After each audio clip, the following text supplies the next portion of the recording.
Hey besties, welcome back to Maggie's Stories. For years, women overlooked the Korean billionaire because of how he looked. Then one black engineer saw something everyone else missed. The moment Kate Wanjiru decided she was done being polite was somewhere over the East China Sea, 38,000 feet in the air, in the third row of business class, when the man in seat 3A tried to recline into her personal space and nearly knocked the glass of passion fruit juice clean out of her hand. She caught it, barely. Then she looked up. And that was the moment everything got complicated. Not because he was rude. He wasn't. He had this look on his face. Sheepish, almost boyish. That immediate apology written all over it before his mouth even opened. Not because he was extraordinarily handsome in the conventional way that made women trip over themselves in airports. He wasn't that either, not in the way magazines would describe it. No. What made everything complicated was that Kate Wanjiru, 29 years old, digital engineer, Nairobi-born, soul-sharpened, absolutely unbothered, took one look at this large, soft-faced, broad-shouldered Korean man attempting to fold himself into a business-class seat clearly not designed for his particular dimensions, and felt the most dangerous thing a woman in her position could feel. She felt fond. Like the way you feel when you see a big golden retriever try to sit in a tiny dog bed and refuse to accept that it doesn't fit. Fond. Warm. Slightly amused. Entirely against her will. She took a slow sip of her juice and turned back to her window. No, she told herself firmly. We are going to Jeju. We are on vacation. We are not doing this. But then he sneezed. This enormous, whole-body sneeze that made the seat in front of him jolt forward, and immediately looked around the cabin with the guilty expression of a man who had committed a crime and was hoping no witnesses had survived, and Kate Wanjiru, against every single thing she stood for, laughed. Not a polite laugh. Not a covered mouth, excuse me laugh. A real one. Loud. From the belly. The kind that made the flight attendant look over. He stared at her. She stared back, still half laughing, pressing her lips together now, trying to recover some dignity. I'm sorry, she managed, in Korean that carried just enough of a Nairobi lilt to make it interesting. That was... She gestured vaguely at the air. That was a lot. He blinked. Then, slowly, like the sun deciding whether or not to come out from behind a cloud, he smiled. It surprised me too, he said, and that was how it started. Kate and Jerry Wanjiru had been living in Seoul for 4 years, and in those 4 years she had built a life that most people would describe, in hushed tones of envy, as very nice. She had a 2-bedroom apartment in Mapogu with floor-to-ceiling windows that caught the Han River at golden hour and made every weekday evening feel like a reward. She drove a black Hyundai Tucson she had named Gerald. Not because she had any particular attachment to the name Gerald, but because the car had a Gerald energy, solid and dependable and quietly impressive, and she parallel parked it perfectly every single time, which she considered one of her top 5 life achievements. She worked as a senior digital engineer at a mid-sized tech firm in Gangnam, building back-end infrastructure for fintech platforms, and she was exceptionally good at her job in the specific way that made her colleagues slightly afraid of her and her manager extremely eager to keep her. She held meetings with the calm authority of someone who had already considered every angle you were about to raise and had 3 solutions ready before you finished your sentence. She ate well. She slept well. She read books that challenged her and watched shows that didn't. She called her mother in Nairobi every Sunday at 7 p.m. Seoul time without fail. And her mother, Dr. Wanjiru Sr., a retired secondary school principal with opinions about everything, always answered on the first ring. Her love life was the one department where things had been, consistently, a disaster. Not because Kate was difficult. She wasn't. She was warm. She was funny. She was loyal to a fault. And she had what her best friend Seo Yun called a face that makes people want to confess things. Open and attentive and somehow both grounding and electric at the same time. The problem was that Kate Wanjiru had absolutely no patience for men who couldn't match her. She had tried. She had given chances. She had sat across dinner tables from handsome men with empty conversation and tried to find depth she suspected wasn't there. She had dated someone for 3 months who turned out to be more interested in having a foreign girlfriend as an aesthetic than in actually knowing who she was. She had walked away from that one on a Tuesday afternoon mid-lunch, paid for her bibimbap with exact change, and felt nothing but relief. She had a standard, not a checklist. She wasn't that rigid. Just a feeling, a sense of yes, this one. And she had learned, through enough trial and enough error, that settling for maybe this one only produced misery with extra steps. So she had arrived at 29 content. Genuinely content. She had her car and her apartment and her work in Seoul, and her Sunday calls with her mother, and an upcoming 4-day vacation in Jeju that she had planned entirely alone and was extremely excited about. She did not need a man in business class with an explosive sneeze and a guilty face to complicate any of it. And yet, his name was Shin Juno. She found this out approximately 11 minutes after the sneeze incident, when the flight attendant brought them both the pre-flight drink menu, and he held his up and squinted at it like it had personally offended him, and Kate, without meaning to, said, "The peach one is good." He looked at her. "You've had it. Every time. I fly this airline when I can because of the peach drink specifically." He considered this with the seriousness of a man making an important decision, then turned to the flight attendant and ordered the peach drink. He took a sip. He nodded slowly, the way people nod when something has exceeded expectations. "This is very good," he said. "I know," Kate said. A pause. Then, "I'm Juno. Kate. Korean. Kenyan," she said. "Born in Nairobi. Living in Seoul. Digital engineer. And before you ask, yes, I speak Korean, yes, the winters took some adjusting, and yes, my mother still does not fully understand what a digital engineer is, but she is proud anyway." He stared at her for a second. Then he laughed. Surprised, genuine, a little helpless, and she decided immediately that she liked his laugh. "I wasn't going to ask all of that," he said. "People always want to. I just save time." "Fair enough." He settled back in his seat, or tried to. The seat seemed to require negotiation. He shifted, adjusted, attempted something with the armrest that didn't entirely work, and Kate watched all of this with the neutral expression of someone exercising tremendous self-control. "The seats are smaller than they look," she offered generously. "They are," he agreed, with a dignity that she respected enormously. "Jeju?" she asked. "Vacation. First one in 2 years." He said it simply, but there was something underneath it. A weight she didn't examine yet. "You? For days. I have a list." "Of what?" "Everything. The Black Pork restaurant by the eastern coast. The sunrise hike at Songsan. A specific cafe that has a lemon cake that people travel for. I have a spreadsheet." He looked at her the way people look at things that surprise them in a pleasant way. "A spreadsheet. I'm an engineer," she said. "It's not that strange." "No," he said. "It makes sense."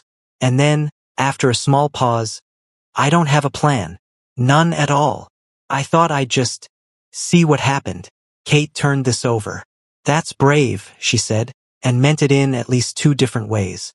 They talked for most of the flight.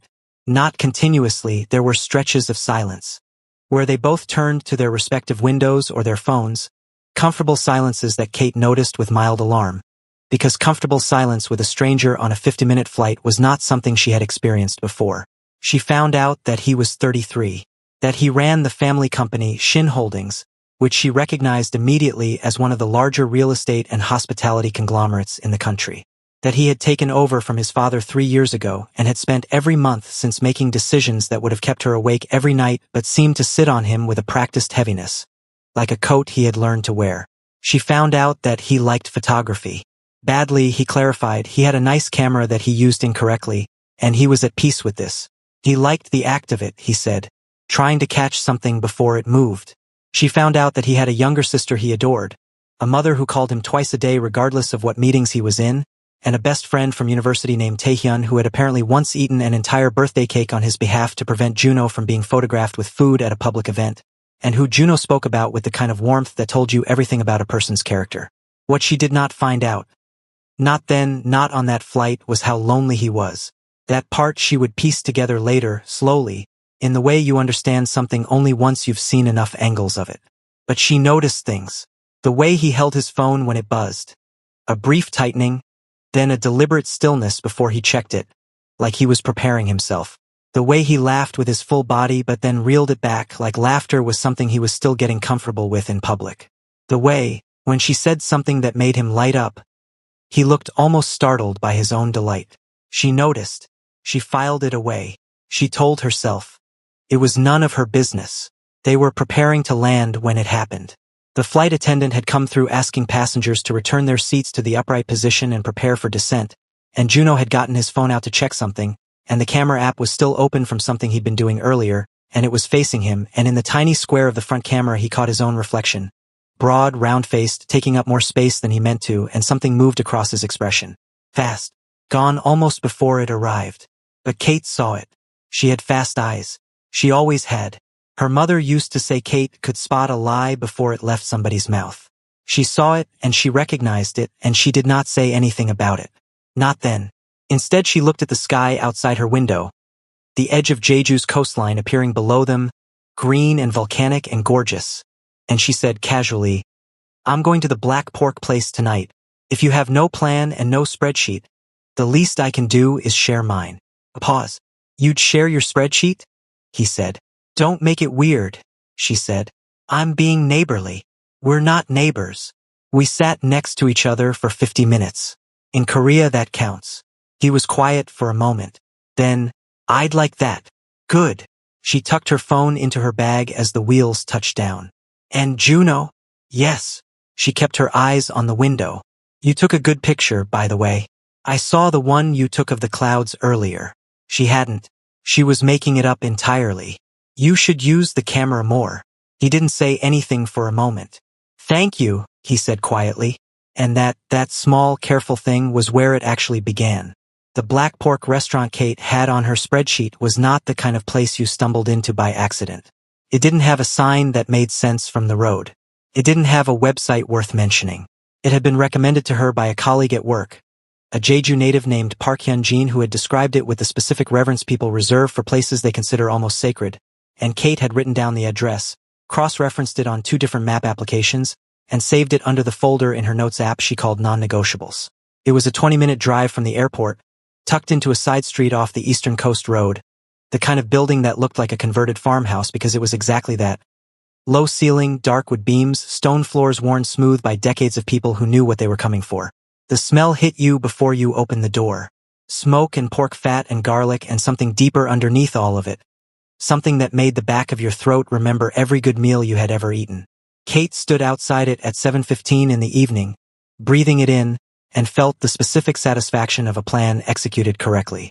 Juno stood beside her with his hands in his jacket pockets, looking at the building. "This isn't on any of the tourist lists," he said. "That's why it's on mine," Kate said. They went in.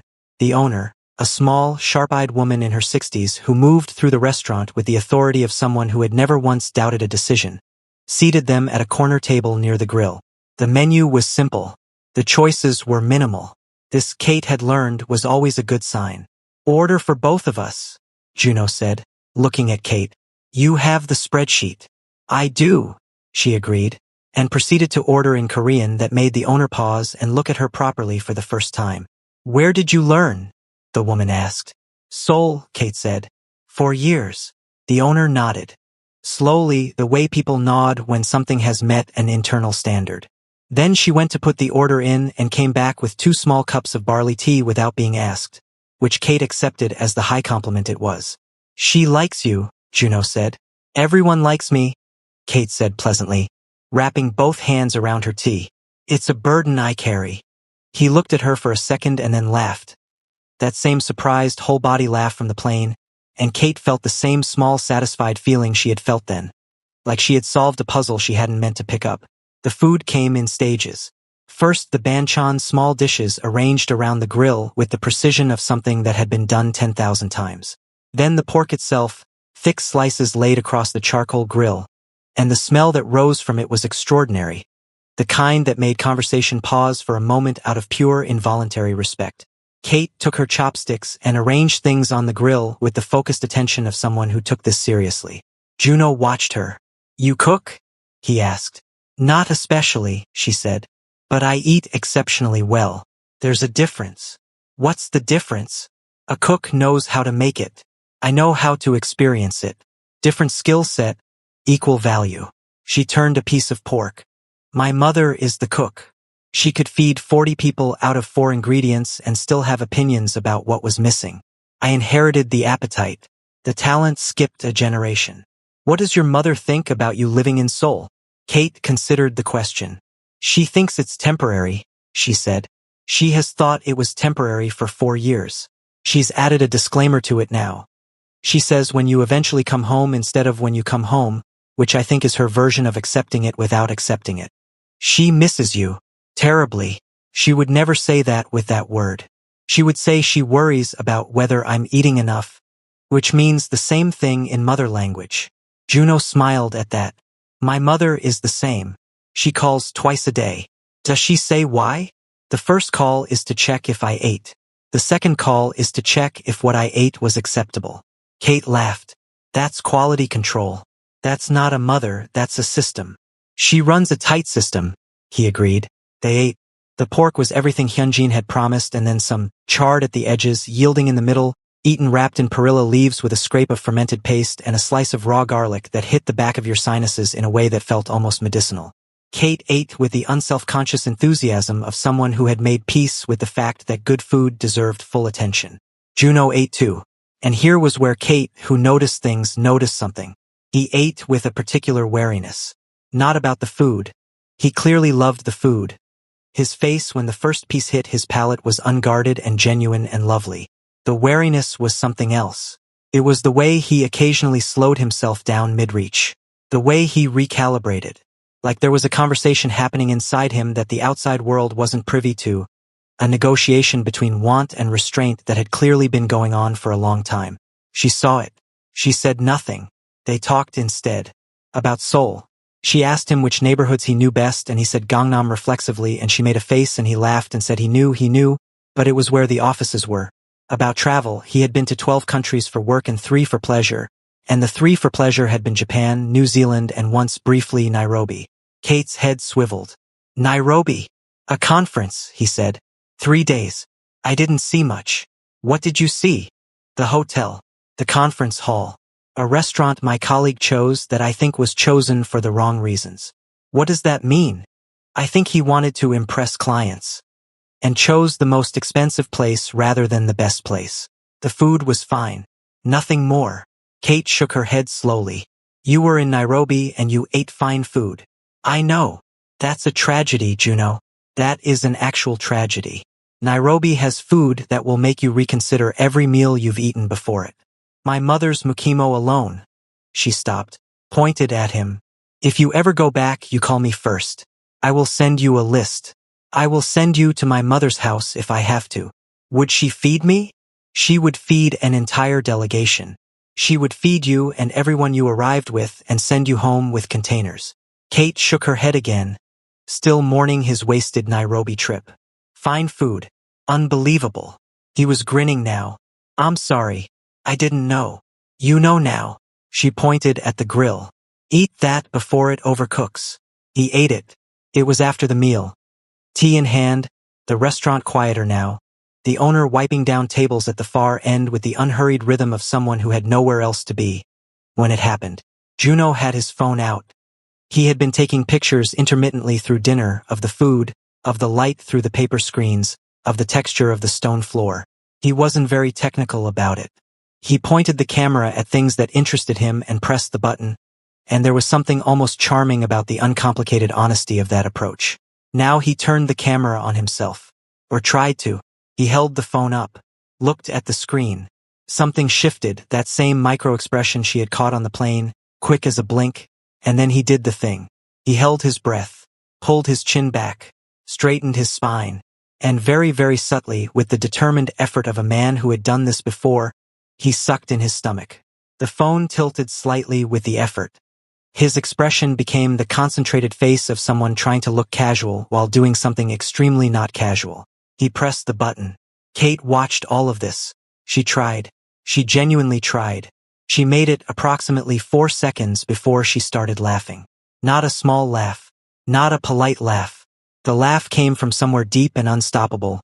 The kind that bends you forward and takes your breath and doesn't care at all about the restaurant or the other diners or anything except the fact that what she had just witnessed was the funniest thing she had seen in recent memory. What? He said. Defensive. Slightly mortified. Nothing, she managed, pressing the back of her hand to her mouth. Her eyes were watering. Nothing, You're laughing at me. I'm not laughing at you. I'm laughing near you. There's a distinction. You were watching me take a picture. I wasn't watching, I just happened to. She dissolved again, took a breath, steadied herself, looked at him. dissolved again. Kate. The stomach, Juno. She said it kindly. She said it the way you say something to someone you are already, against all your intentions, a little fond of. You sucked in your stomach for a selfie in a restaurant where no one is looking at you. He opened his mouth, closed it. My cousin Kamau used to do that, she continued, the laughter softening into something warmer. Every family photo from 2015 to 2018, Kamau is in the background holding his breath like a man who has made a commitment. My aunt has an entire album. We look at it every Christmas. Something moved across Juno's face. The defensiveness cracked just slightly at the edges. That's different. It's extremely similar. He stopped, looked at his phone, at the picture he'd taken. Slightly blurred, the angle off, his expression carrying the strain of the effort. He looked at it for a moment too long. Kate's laughter quieted completely. She had fast eyes. She always had. She saw, in the way he looked at that picture, something that had nothing to do with a funny moment and everything to do with a much longer and much harder story. A man who had spent a significant portion of his life looking at his own reflection and finding the conversation uncomfortable. Who had learned to preemptively manage how he appeared before anyone else could manage it for him. Who joked about the seat on the plane before she could comment. Who ate with that careful internal negotiation. Who had, just now, physically contorted himself for a photo taken by no one for no one. She set her tea down. Juno, she said. I know, he said quietly. You don't have to. Show me the photo. He looked up. What? The one you just took. Show me. He hesitated. Then he turned the phone to face her. It was blurry. The lighting was off. His expression was strained. But underneath all of that, underneath the technical failure and the held breath and the effort, his eyes in that photo were warm. The warmth was still there even when everything else was working against it. Your eyes are nice in it, she said. He stared at her. That's not a pity comment, she added. I don't do pity. Ask anyone. She handed the phone back. I'm saying the picture isn't a good picture, but not for the reasons you think. Try again. Don't hold your breath. The breath holding is what blurred it. He looked at her for a long moment. You're very strange, he said. I'm Kenyan, she said. We contain multitudes. He laughed, the real one, the unguarded one, and this time he didn't reel it back. They left the restaurant at 9:30 and stood in the car park under a sky that Jeju does differently from Seoul, wider. Somehow, like the island had more agreement with the stars than the city did. That was the best pork I've ever eaten, Juno said, with the gravity of a formal announcement. I know, Kate said. Your spreadsheet is impressive. I know that too. He smiled. They stood for a moment, the night air carrying the salt of the ocean from somewhere close, and it occurred to Kate, quietly, without alarm, that she had not once looked at her phone for the last 2.5 hours. What's on the spreadsheet tomorrow? He asked. She looked at him. Why? I still don't have a plan. You're a billionaire, Juno. You can buy a plan. I don't want a bought plan, he said. I want a spreadsheet plan. There's a difference. He said the last part back to her, the same rhythm she had used earlier, and she recognized it and felt something small and warm shift in her chest. She considered him, the large, quiet, funny, surprisingly sharp man standing under Jeju's sky looking at her like she was something he hadn't expected to find. Sunrise hike, she said finally. Songsan, 5 a.m. You'll need proper shoes. He looked down at his shoes. They were not proper shoes for a sunrise hike. They were very nice shoes for a business dinner. I'll sort it, he said. You'd better, she said. I don't slow down for bad footwear. She got into her rental car. He stood in the car park watching her go, and she saw him in the rearview mirror, hands in his pockets, looking up at the sky, and she told herself, firmly and without much conviction, that she was simply being neighborly. That was all. Neighborly. She called Seo Yun from the hotel room at 10 p.m. Seo Yun answered on the second ring, which meant she had been awake and waiting, which meant she already somehow knew something had happened, which was one of the more unsettling things about having a best friend for 8 years. You met someone? Seo Yun said. Before Kate had said anything beyond hello. I met someone on the plane, Kate said carefully. We had dinner. It was nothing. Kate. It was neighborly. You don't do neighborly. You have never once in 8 years done anything I would describe as neighborly. What does he look like? Kate was quiet for a second. He's Korean, she said. 33. He runs Shin Holdings. She paused. He's large. Not tall large, just large, broad, soft-faced. She stopped again, choosing words with the precision of someone who was aware they were constructing a portrait. He has a nice laugh. He earned it. It didn't come easy. Silence on the other end. You like him, Seo-yun said. I had dinner with him. Kate. He sucked in his stomach for a selfie, Kate said. Like Kamau. Exactly like Kamau in the Christmas photos. Seo-yun was quiet. So I was kind about it, Kate added. That's all. That's all, Seo-yun repeated, in the tone of someone who believed approximately none of what they were hearing. Go to sleep, Kate said. Send me a picture of him. Good night, Seo-yun. She hung up, lay back on the hotel bed, looked at the ceiling, which was white and unhelpful. Outside the window, Jeju's sky was enormous and full of stars. She had a sunrise hike at 5 a.m. She should sleep. She didn't sleep for a long time. The thing about Songsan Ilchulbong at 5 in the morning was that it humbled you. Not gently. Not with any particular consideration for whether you were ready to be humbled. It simply presented itself, ancient and volcanic and indifferent to your schedule, and left you to decide what you were going to do about it. Kate had done the research. She knew the crater was 99 meters above sea level. She knew the trail was steep in the final stretch, the kind of steep that converted casual hikers into philosophers somewhere around the 2/3 mark. She knew the sunrise, if the weather cooperated, would be the kind of thing that made people understand why human beings had been climbing mountains to watch the sky since before they had words for why they were doing it. What she had not fully accounted for was Juno in hiking shoes. He was waiting at the base of the trail at 4:58 a.m., which she noted with approval. He had, as promised, sorted the footwear situation, proper trail shoes laced correctly, with the slight self-conscious energy of a man who had ordered them from somewhere at 11 p.m. the night before and was hoping they weren't obviously new. They were obviously new. Kate looked at them, looked at him, said nothing. Don't, he said. I didn't say anything. Your face said something. My face is neutral. Your face is never neutral. He fell into step beside her as they joined the trail. I ordered them online. The hotel concierge arranged delivery. Took 3 calls. 3 calls for hiking shoes at 11 p.m. The first 2 calls reached the wrong people. Kate pressed her lips together. Efficient system. It worked, he said with dignity. They started climbing. For the first 20 minutes, the trail was manageable. Wide enough, the gradient steady. The darkness around them softened by the trail lights and the beginnings of that pre-dawn gray that wasn't quite light but was no longer properly dark either.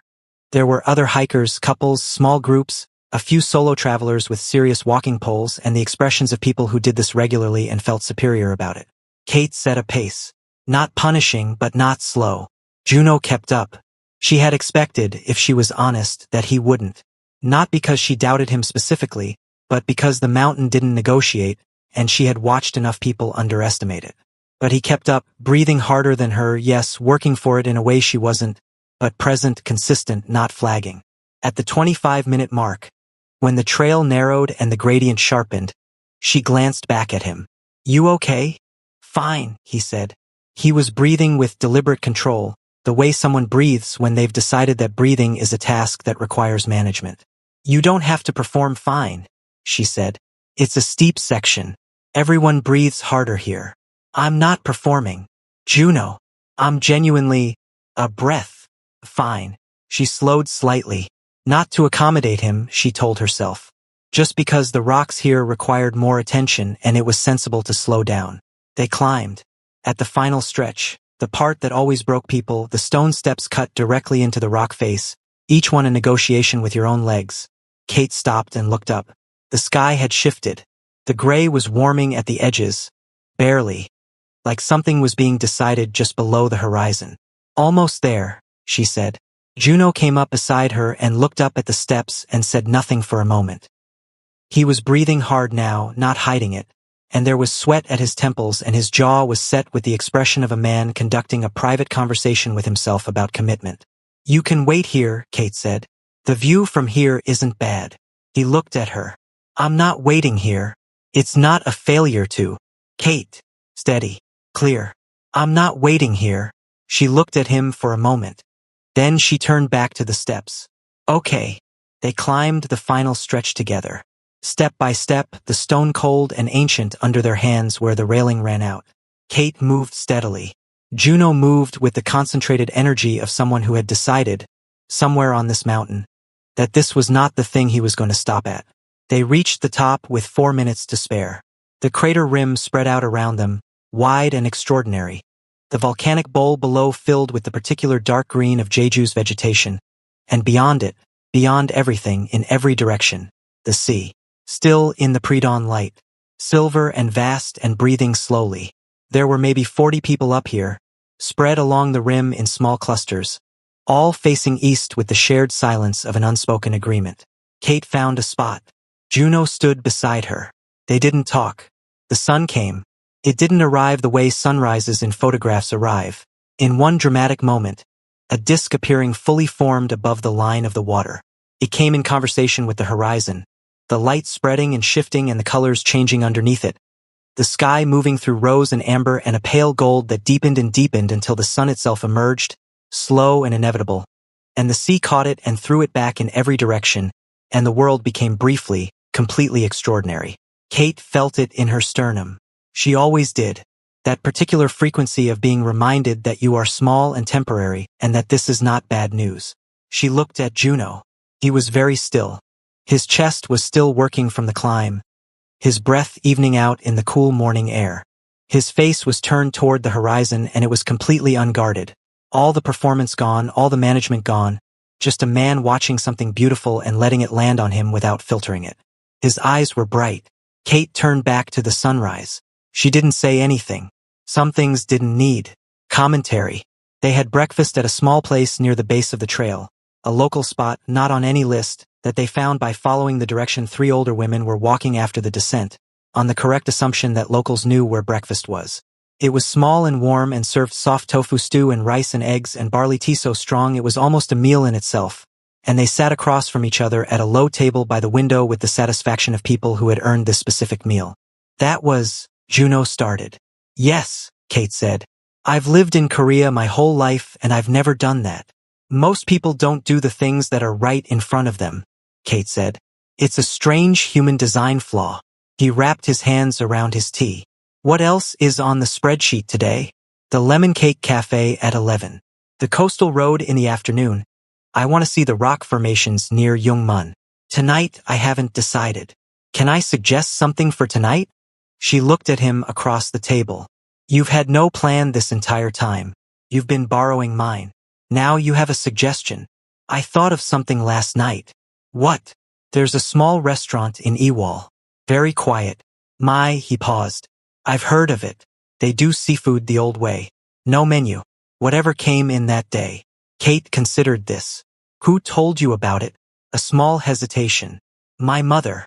She grew up in Jeju. She used to talk about a place like this. He looked at his tea. I don't know if it's still the same, but I thought we could try. Kate looked at him. At the way he said my mother, the quick, careful redirect, the almost something he had pulled back before it became something. She filed it. All right, she said. Tonight, yours. He looked up. Something in his face, relieved, she thought. Quietly, genuinely relieved. Good, he said. The lemon cake was everything the internet had promised and slightly more. They sat in the cafe, all white walls and windows. And the smell of citrus and butter, and Kate ate hers with the focused appreciation it deserved, and Juno ordered a coffee and then looked at the cake and then looked at Kate and then looked at the cake. Order it, Kate said without looking up. I didn't say anything. You've looked at this cake 4 times. I was looking at the cafe. Juno. He was quiet. Kate put her fork down. Looked at him properly. Can I ask you something? You're going to anyway. True. What's the relationship between you and food? He was still. Not in a nosy way, she added. I've watched you for 2 days now and I see something happening that I recognize. My uncle Mwangi had the same thing. Loves food. Grew up with food as the center of everything. Celebrations, family, comfort, all of it. And then somewhere along the way the relationship got complicated. The love was still there but it had guilt inside it. Juno looked at the table. My family, he said slowly, is a food family. My grandmother, she cooked constantly. Every occasion, every Sunday, every time anyone came to the house. And I was her favorite. A pause. Which meant I ate a lot. And I grew up eating a lot and I didn't know how to do it differently. By the time I was aware that it was different, the pattern was set. And then I was 16 and a journalist wrote something about the Shin family heir. It was a business piece mostly. But there was a line. He stopped. The muscle in his jaw moved. You don't have to tell me the line. It called me the overweight heir. As a descriptor. Just dropped it in the middle of a paragraph about quarterly earnings. Kate was very still. I was 16, he said. And I read that on a school morning before class. He looked up. That was the beginning of it being complicated. Kate was quiet for a moment. Outside the cafe window, Jeju went about its morning.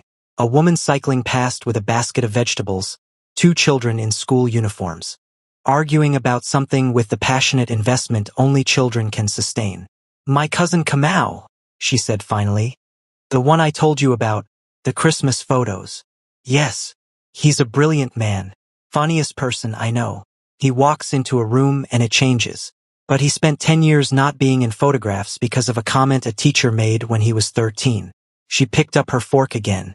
One person's throwaway line. 10 years. Juno looked at her. The line wasn't throwaway to him, she said. And the line about you wasn't throwaway either. It was careless and it landed on a 16-year-old boy and it shaped how he stood in his own life.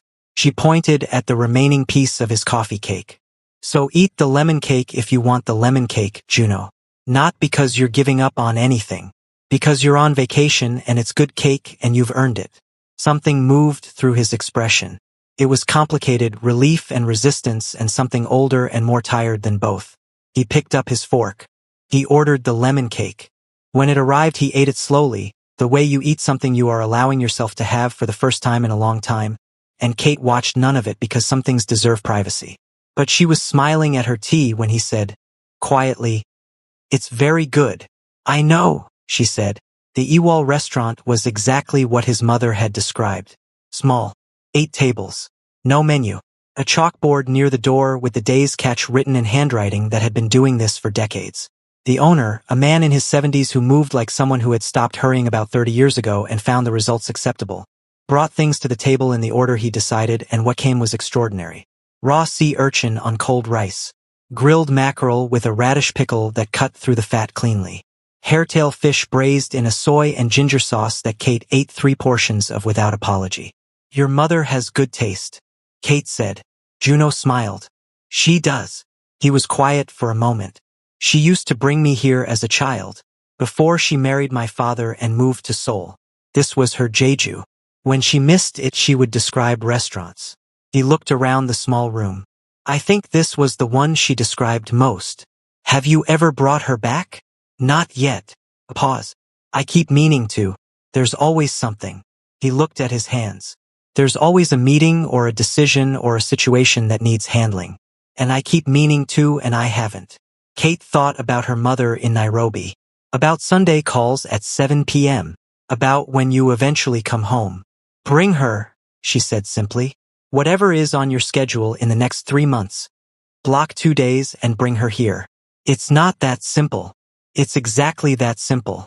The meeting will be rescheduled. The decision will wait. Your mother's memory of this place won't. She reached for more hairtail fish. I'm not trying to tell you how to run your life. I'm telling you what I've learned from watching people wait for the right moment. The right moment is not a thing that happens to you. It is a thing you make. He looked at her across the table.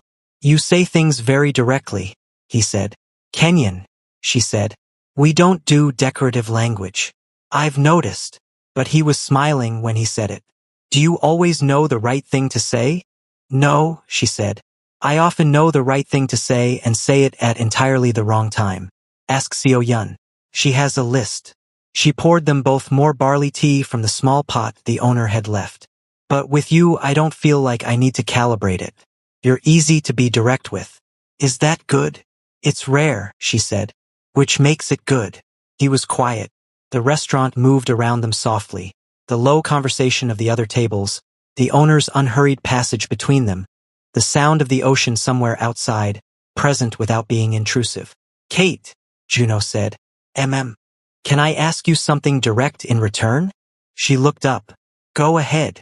The men before me, he stopped. The ones that didn't work. What went wrong?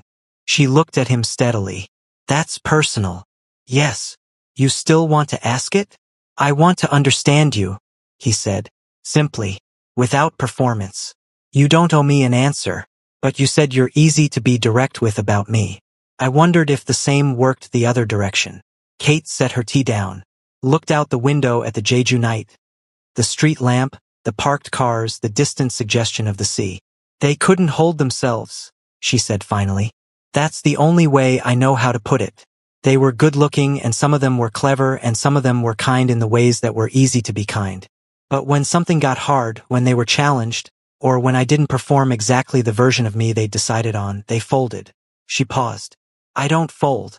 I learned early that I don't fold. And I don't want to be with someone who does. Not because I'm harsh. Because I can't trust a person who can't hold their own shape under pressure. Juno said nothing. The last one, she said, told me I was intimidating, as though that was a flaw to correct. She picked her tea back up. I am many things. Intimidating is not an insult to me. But the way he said it, he meant it as a request. He wanted me smaller. And I am not small. I was never going to be small. So that was that. You didn't try to be smaller? Not for a single day, she said. He nodded slowly, like something had been confirmed. What? She said. Nothing, he said. I thought you were someone who had never needed anyone to choose them. You walk like that. Everyone needs to be chosen, Juno. She said it without softness, just plainly. The trick is learning to only need it from people worth the needing. The owner came to clear the table, moving between them with the comfortable invisibility of a man who had heard 10,000 dinners without listening to any of them. He set down 2 small cups of siki, the sweet rice drink, without being asked. Kate wrapped her hands around hers. On the plane, she said. When you looked at that picture of yourself, what were you thinking? He was quiet for long enough that she thought he wasn't going to answer. I was thinking, he said, that I have been the punchline of my own story for long enough that I've stopped noticing I'm doing it. The silence after that was full and quiet and serious. Then stop, Kate said. Just like that. It starts like that. Just the decision. The rest follows the decision. He looked at her. How do you know?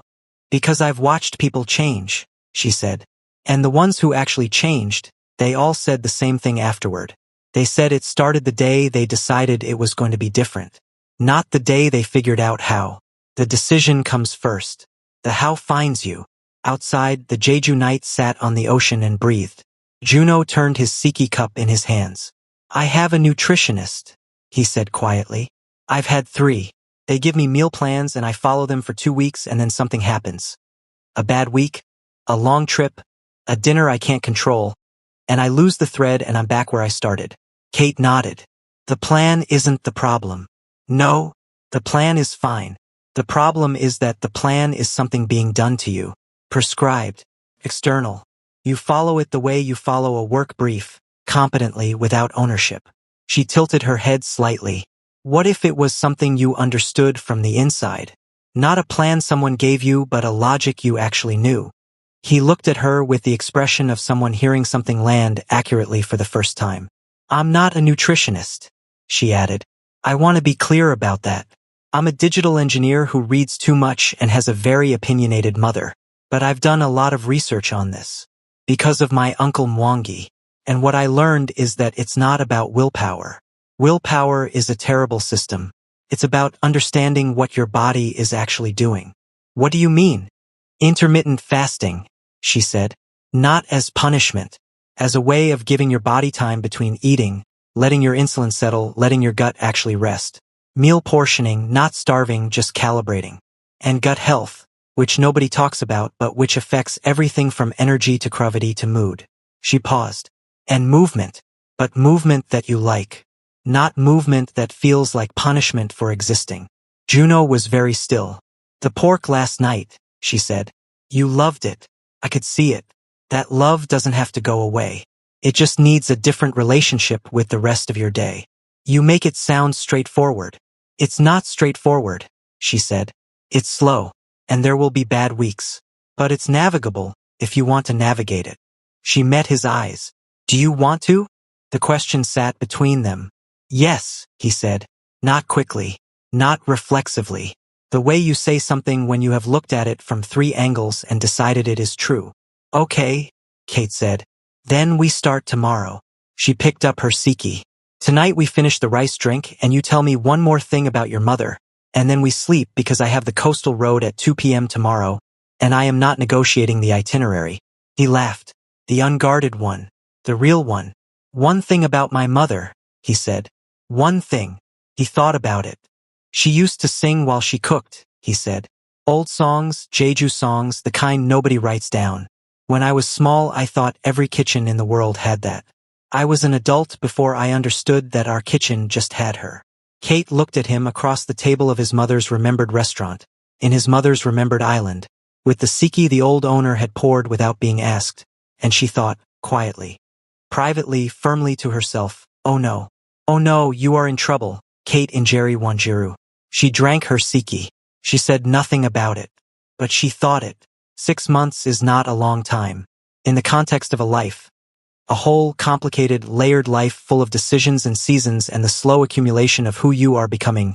6 months is barely a chapter. A footnote. A stretch of weeks that passes before you have fully decided what to make of it. And yet, 6 months after a 50-minute flight and a restaurant neither of them had planned and a sunrise they climbed toward in the dark, Kate Injeri Wanjiru was standing in the kitchen of her Mapogu apartment on a Saturday morning making mandatsi, the Kenyan fried dough her mother had taught her at 11 years old and that she made exclusively when she needed to think, and she was thinking about Shin Juno with the specific intensity of a woman who has been not thinking about someone for long. Enough that the effort has become its own kind of thinking. The mandatsi didn't need that much attention. Her hands knew the dough. Flour, coconut milk, a little sugar, cardamom, her mother's cardamom, which arrived in the post every 3 months in a small paper packet with a note that said things like I saw this and thought of you and meant things like I miss you terribly and I am feeding you across the distance the only way I know how. She shaped the dough. She thought about Juno. This was, she reflected, becoming a problem. The 6 months had looked like this. They had come back from Jeju with a group chat, just the 2 of them, which Seo Yun pointed out was not a group chat, it was a chat, a detail Kate chose to ignore, and the group chat had become the organizing structure of something that neither of them named. He sent her things. Photographs, mostly, still technically bad, still occasionally blurred, but improving. A tree in Buckshin he'd passed on the way to a meeting. The Han River at a specific angle he thought she would like. Once, a bowl of food he had portioned correctly for the first time without counting and without the nutritionist's chart. Just from knowing, just from understanding, and the message underneath it said I think I'm getting it with no further context because no further context was needed. She sent him things back. A screenshot of a research paper on gut health with the relevant sections highlighted in 3 different colors because she had opinions about which parts mattered most. A voice note of her mother saying something about food during their Sunday call that Kate had recorded without announcing because she thought he would appreciate it. And he had listened to it 4 times and replied with a single line. She sounds exactly how I imagined. A picture of Gerald the car in the parking garage with a caption that said Gerald sends his regards for no particular reason except that it made her laugh when she typed it and she was reasonably confident it would make him laugh when he read it. She was right. It did. They met in person 7 times in 6 months. She counted without meaning to and then felt annoyed at herself for counting and counted again anyway. Twice for dinner, once in Insadong, once in a Japanese place in Itaewon that he chose and that was excellent, which she told him without making it a bigger deal than it was even though it was slightly a bigger deal than she let on. Once for a walk along the Han River on a Sunday afternoon that was supposed to be an hour and became 3, and they sat on the stone steps near the water at some point and talked about his sister and her uncle Mwangi and the nature of family obligation and the difference between love that asks something of you and love that takes something from you, and it got dark while they were talking and neither of them moved to leave. Once for a gallery, she had tickets, he had said he was free, it became the afternoon. He took photographs of the paintings, still technically wrong, now intentionally so, because somewhere along the way he had decided that wrong was his style and she had told him. That was a perfectly valid artistic position. And twice she had sat across from him over food and watched him eat without the wariness. Just eating, present, enjoying, not negotiating with himself in real time. The first time it happened she said nothing because she didn't want to make it a thing.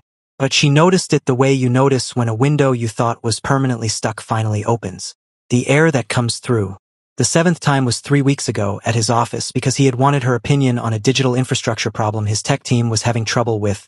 Genuinely wanted her opinion, not as a pretense. He had simply called and said, I have a problem and you are the smartest person I know who knows this, and she had come and looked at the system and identified the problem in 40 minutes, and he had looked at her with an expression she had not entirely known what to do with. What? She had said. Nothing, he had said. Thank you. But it wasn't nothing. She knew it wasn't nothing. The mandazzi were turning golden in the oil. She flipped them with the flat wooden spoon her mother had given her when she moved to Seoul. Every kitchen needs one thing that came from home, and thought about the expression on his face in that conference room and did not, for the 47th time, examine it too carefully. The change in him was not sudden. That was the thing people would get wrong later, the people who saw the after without having witnessed the during. They would see Shin Juno at 34 and assume the change was a decision and a result, clean and linear. Decided. Done. The truth was slower and more interesting. It started in Jeju the morning after the Ewol restaurant, when he sent Kate a message at 6 a.m. that said, I looked up intermittent fasting. Where do I start? And she had replied with a voice note 13 minutes long that covered the basic science, the common mistakes, the adjustment period, and a very firm warning not to use it as an excuse to skip meals he needed, because restriction was not the goal, and if he confused the two she would know. He hadn't confused them. He had, over the following weeks, started paying attention. Not with the grim determination of someone on a program. She had been clear that she didn't want grim determination. Grim determination was a willpower system and willpower systems failed. But with the genuine curiosity of someone who had decided to understand something they had spent years not understanding. He messaged her questions. She answered them. She sent him articles. He read them and came back with follow-up questions that told her he had actually read them and not just skimmed for the conclusion. She told him about his gut biome and he was briefly horrified and then fascinated, and she laughed at the journey his face took through those two emotions over a video call, and he said, stop laughing, this is serious, which made her laugh harder. He started walking. Not dramatically, not with performance. He had a route near his apartment in Yongsan that he did in the mornings, 30 minutes, then 40, then an hour, then sometimes more when the morning was good and the Han River path was doing the thing it did in autumn when the light came low and sideways and made Seoul look like a city that had always deserved this much beauty. He sent her photographs from the walks. They got better. The photographs. Not technically, he was never going to be technical about it, that ship had sailed in Jeju and she had waved it off happily. But they got better in the way that matters more, which is that he started seeing things. The specific red of a traffic light reflected in a wet pavement stone. An old man's hands around a paper coffee cup. The gap between two buildings where the sky came through in a narrow strip of blue that shouldn't have been beautiful and was. He was paying attention. She noticed. The women started in month 4. Kate found out about the first one from Taehyun, Juno's best friend, who she had met in month 2 over a dinner that Juno had clearly arranged with some nervousness and that Taehyun had approached with the transparent evaluation energy of a best friend doing his job properly. He had assessed her across the table for approximately 20 minutes and then, apparently satisfied, had become immediately and completely himself. Loud and funny and deeply irreverent about Juno in the specific way that only people who love someone completely can be. Taehyun texted Kate directly now. This was, she felt, either a great honor or a mild threat. The text said, heads up, Jisoo Han came back. Kate was in a code review when this arrived. She finished the code review, made her notes, sent her feedback, closed the laptop, and then looked at the text again. Who is Jisoo Han? She typed back. Someone who told him she couldn't be seen with him at industry events. 2 years ago. Now she's texting him again. Thought you should know. No reason. Kate stared at her phone. Why are you telling me this? She typed. No reason, Taehyun said again. How's Gerald the car? She put the phone face down on her desk. She picked it up again. She put it down again. She heard about it from Juno himself 3 days later, which she respected. They were on the phone often, easy and long, the kind of phone calls she hadn't had since university when time was abundant and conversations could go wherever they wanted. And he mentioned it the way you mention something you have decided to mention, because not mentioning it would be its own kind of statement. Someone reached out, he said. A woman I knew before. She saw me at an event last week and she sent a message. Kate was on her balcony, the Han River doing its evening thing below. And I haven't replied. Why not? A pause. Because it felt important to tell you about it first. The evening air was cool. Seoul moved through its Friday the way it always did, alive and layered and certain of itself. Why? She asked. Kate, I'm asking genuinely. Why did it feel important to tell me? Another pause. Longer. The kind that has weight. Because you're the person I tell things to, he said. You're the first person I want to tell things to. And I know what that means, and I think you know what that means, and I think we've both been very carefully not saying what that means for 6 months now. The river caught the last of the light below. Juno, I'm not asking you to say it, he said. I'm just done pretending I don't feel it. You can do whatever you want with that information. But I'm not going to reply to her and not tell you first, because telling you is the thing that felt right, and the things that feel right when I think about you are the only navigation I trust anymore. Kate's hand was tight around the balcony rail. She had fast eyes. She had always had fast eyes. But this, she thought, was the first time in 6 months she had let herself look directly at the thing she had been seeing in her peripheral vision since a 50-minute flight over the East China Sea. I need to tell you something, she said. Okay. I made mandatsi last Saturday. A pause. Kate, I only make mandatsi when I need to think, she said. My mother's recipe, cardamom, takes concentration. And I stood in my kitchen for an hour and a half making mandatsi, and I was thinking about you the entire time, and I burnt the third batch because I was thinking about you and I had to throw them out. Silence. You burned the mandatsi, he said. I never burn the mandatsi, she said. I have been making mandatsi since I was 11 years old. My hands know that dough. I burned the third batch because I couldn't stop thinking about you. She could hear him breathing. Slow and steady, the way he had breathed on the mountain, the way he breathed when he was managing something carefully. What were you thinking? He asked. That you are the easiest person I have ever known, she said. Not simple, you are not simple, but easy. Being with you is easy in the way that nothing that matters usually is. And I have spent 6 months telling myself that easy is suspicious. That I should be careful. That I don't know enough yet, or I know too much already, or... She stopped, took a breath. That I would be choosing someone the world had decided was a problem. Quiet. And? He said. And the world, Kate and Jerry Wanjiru said, can mind its own business. The sound he made, it wasn't a word. It was the sound of something releasing, like a breath held too long, like a window finally opening. Kate, he said, don't make it into a speech, she said. And her voice was steady even though her chest was doing something complicated. I'm just telling you the truth.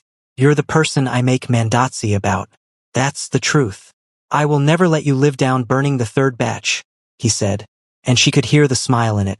The full, warm, unguarded smile that she had catalogued without meaning to across 7 dinners and a sunrise and 100 voice notes and photographs of the gap between buildings where the sky came through. I know, she said. I deserve that. They did not suddenly become simple.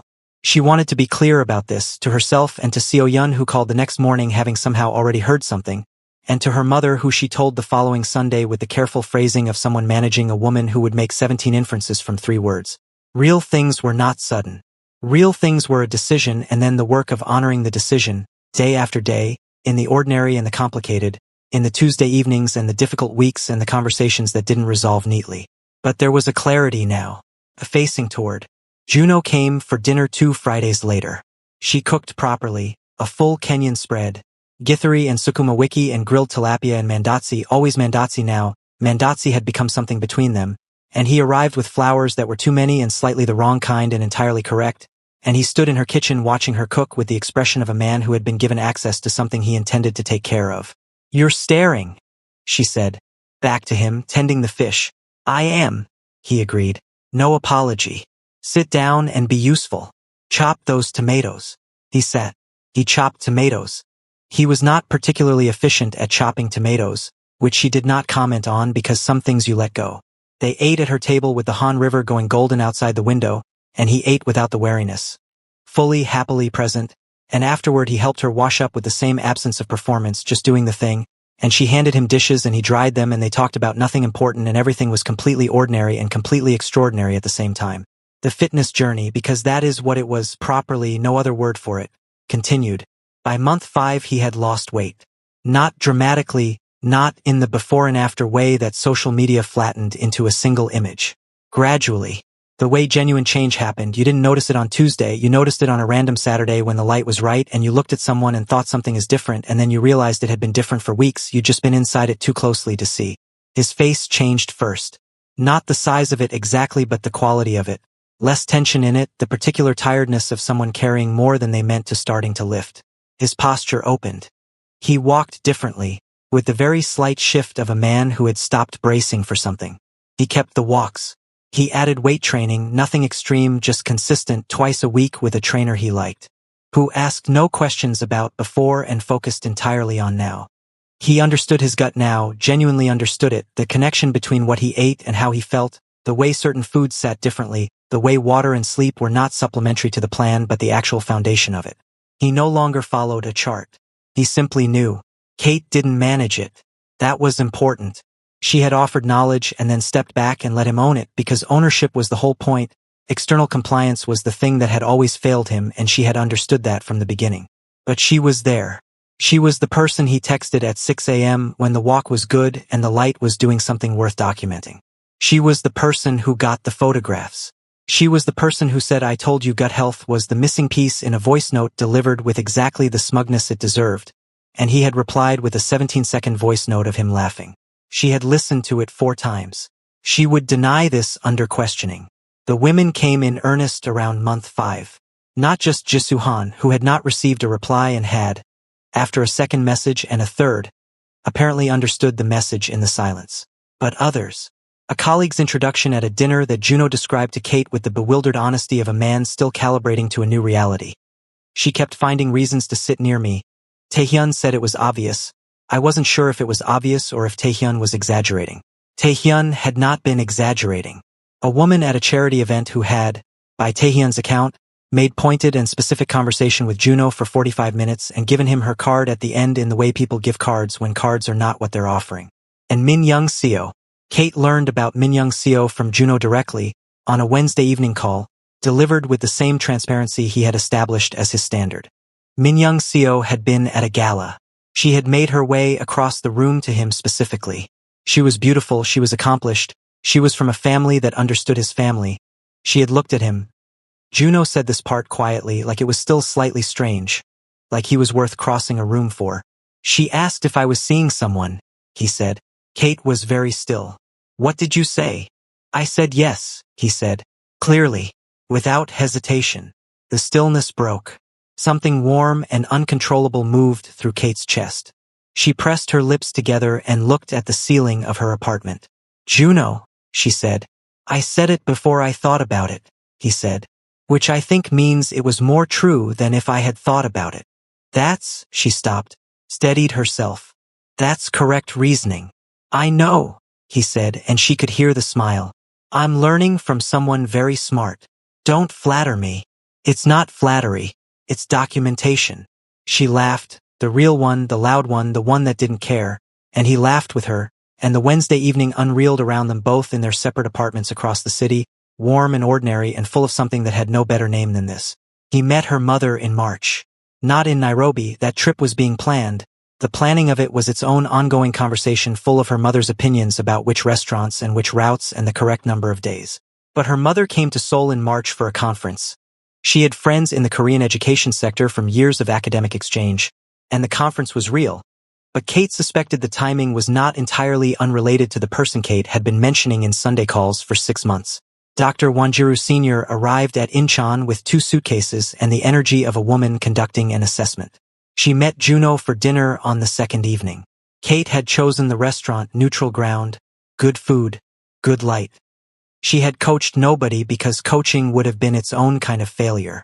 Her mother arrived first, which Kate had expected, because her mother was always early to things she considered important. Juno arrived 4 minutes after, which was early enough. He shook her mother's hand.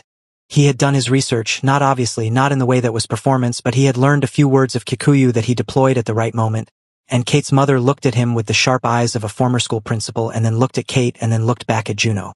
Sit down, her mother said, in the tone that was her version of approval. He sat. She interrogated him gently for 40 minutes. His family, his work, His intentions. The way he spoke about his mother. The way he spoke about difficulty, whether he did it with self-pity or with the matter-of-fact quality of someone who had processed things properly. He answered everything directly. No performance. No charm offensive. Just the truth, plainly offered, with the same ease that Kate had noticed on a plane over the East China Sea when none of this had started yet. At the end of the dinner, over tea, her mother said to Kate, in Kikuyu conversationally, as though Juno wouldn't understand that something was being said, "This one has good eyes." It was the highest compliment her mother gave.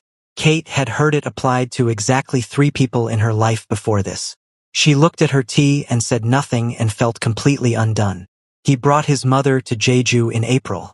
2 days, as Kate had told him. He had blocked them in his calendar in February and protected them with the determination of someone who had decided that the right moment was a thing you made. His mother, Mrs. Shin, 61 years old, with her son's warm eyes and a way of holding a room very quietly, went back to Jeju for the first time in 11 years and stood outside the Ewall restaurant and was very still for a moment. Juno stood beside her. She said something Kate would never know the full content of. It was private, it was the kind of thing that passes between a mother and a child that has no audience. But Juno told Kate, afterward, that his mother had taken his hand while they stood there. Just taken it and held it without comment, the way you hold something you are glad is still there. He had the photographs. He had taken them after the restaurant, the coastal road, the sky over the water in that particular Jeju way that was bigger than Seoul and quieter. The photographs were good.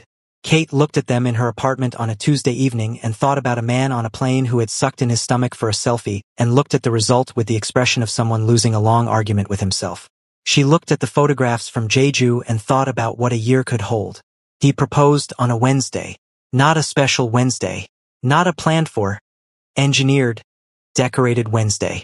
A completely ordinary Wednesday in May when Kate was on her balcony with tea and the Han River was doing nothing in particular and he came over after work and they ate leftover githeri from the night before and watched something on television they were both only partially paying attention to. And then he turned to her, in the middle of the completely ordinary Wednesday, with the simple direct energy she had always trusted most in him, and said, "I want to marry you. Not will you marry me. Not with a ring yet." The ring came 3 days later, chosen together, which was the correct way for them to do it because Kate had opinions about rings and he had known this without being told. But first, just that. The statement before the question. The declaration offered plainly, without theater, in the language that was most genuinely his. "I want to marry you." Kate looked at him. She thought about the mandatsi she had burned. About the sunrise they had climbed toward in the dark. Before either of them knew what they were climbing toward. About the photograph of the clouds on the plane, which she had never actually seen and had made up, and which she should probably tell him about at some point. About the way he had looked at that first selfie at himself with the tiredness of a man who had been losing a long argument. About the way he looked now. "Okay," Kate in Jerry Wanjiru said. "Okay." He raised an eyebrow. "Yes?" she corrected, the smile pulling at the corner of her mouth. "Obviously yes. I burned the mandatsi, Juno. I told you about the mandatsi. What did you think that meant?" He laughed. "The real one. The one that filled the room." She let herself be pulled into it, into him, into the laughter, into the completely ordinary Wednesday that was somehow also the best day. And outside the window the Han River went on doing its slow, certain, unhurried thing, the way rivers do when they have decided where they are going and nothing is going to change that. At the wedding, held in Nairobi in October, at a venue Kate's mother had selected with the authority of a woman who had been planning this in some internal document since approximately the Sunday call in November when Kate had said I met someone on a plane and tried to make it sound like nothing. Taehyun gave a speech. It was too long and moderately embarrassing and contained several stories that Juno had clearly told him not to tell, and it was the best speech Kate had ever heard at a wedding. The part she remembered most went like this. "I have known Juno since we were 19 years old, and I want to tell you something about him that he will never tell you himself. He is the person who, when you are struggling, shows up. Not with advice. Not with a plan. Just shows up, and stays, and is present until the struggling passes. He has done this for me more times than I can count. He did it quietly and without recognition because that's how he does things, without recognition, without announcement, without making sure you noticed. I think Kate noticed. I think she is the first person in a long time who looked at everything he actually was instead of the version of him that was easiest to dismiss. And I think, here Taehyun had stopped, uncharacteristically, and looked at his oldest friend across the room. I think my brother has been waiting to be chosen like this his whole life. And he was worth waiting for. He was always worth waiting for. Juno was looking at the table when Taehyun said this. Kate was looking at Juno. She reached across and put her hand over his. He turned it over and held it without looking up because some things you receive quietly, and he had always known how to receive things quietly. Good eyes, her mother had said. Yes, Kate thought. The very best ones. Hey besties, in this story we learned that never judge someone's worth by their appearance. The right person looks beyond what the world sees and recognizes the character, kindness, and strength hidden underneath. Real love doesn't happen because someone becomes perfect. It happens when someone is truly seen, accepted, and valued for who they are. Sometimes the right person everyone overlooks is the one worth choosing the most. Thank you so much for watching. Kindly like, subscribe, and share.